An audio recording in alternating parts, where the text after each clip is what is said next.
Est-ce que tu sais à quoi ça doit ressembler un solde de tout compte? Toutes les petites lignes qui doivent apparaître, tous les documents qu'on doit te remettre, non? Alors viens, je t'explique tout de suite. Si tu arrives ici pour la première fois, enchantée et bienvenue. Moi, c'est Marion, je suis juriste et je t'explique sur tous mes réseaux sociaux, Marion, DHM, RH, tous tes droits et tes devoirs, que tu sois salarié ou employeur. Allez, on retourne au solde de tout compte. Avant de passer aux indemnités qui te sont dues à la sortie donc des effectifs, on va d'abord s'intéresser à qu'est-ce qu'un solde de tout compte. En fait, le solde de tout compte, c'est un mot qui englobe 3 documents. Le premier, le certificat de travail. C'est un document qui reprécise la boîte pour laquelle tu as travaillé, combien de temps tu y as travaillé et à quel poste. Deuxième document qui t'est donné, une attestation France Travail. C'est un document qui va reprendre tes derniers salaires pour permettre à France Travail de calculer, si tu as le droit, les indemnités chômage.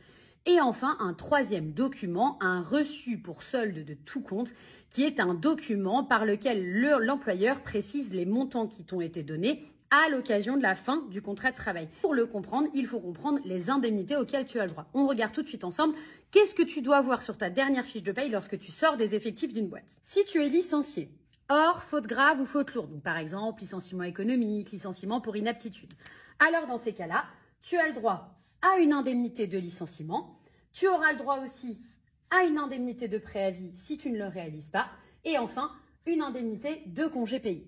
Tu remarques ici qu'il y a une colonne entrée-sortie parce qu'en fait, tu vas le remarquer en haut dans ton bulletin. Lorsque tu quittes une entreprise ou que tu y arrives en cours de mois, on doit t'enlever en fait le reliquat. Par exemple, si tu pars le 12, eh bien, on doit t'enlever les jours du 13 au 30 ou au 31 selon le mois concerné. Pour ce qui est du licenciement pour faute grave ou de lourde, ici, pas d'indemnité de licenciement, pas non plus d'indemnité de préavis. En revanche, tu auras bien ton indemnité de congé payé et comme juste avant, selon le cas, la déduction entrée et sortie. Si tu pars via une rupture conventionnelle, tu auras le droit à une indemnité ici. Alors, elle ne s'appelle pas une indemnité de licenciement, elle s'appelle une indemnité de rupture conventionnelle.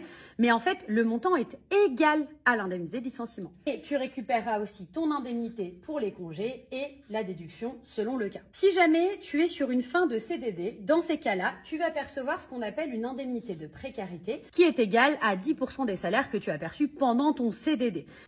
Tu vas aussi percevoir bien évidemment les congés payés qui te restaient et l'entrée et sortie. En ce qui concerne la démission, aucune indemnité ne t'est due. En revanche, on doit te donner ton indemnité de congés payés et la déduction entrée et sortie selon le cas.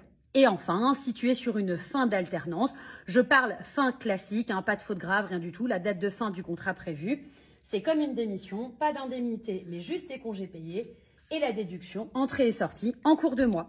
Ça, c'est ce que tu dois retrouver dans ton bulletin. Petite astuce, tout ça se trouve en haut de ton bulletin. Je t'invite à aller regarder ma dernière vidéo sur la fiche de paye pour que tu puisses comprendre de quelle partie je parle. C'est absolument ce que tu dois retrouver sur ton solde de tout compte. Puisque tu poses la question, bien évidemment, j'ai mis tout ça dans mon livre qui sort le 13 janvier, Les règles du jeu au travail.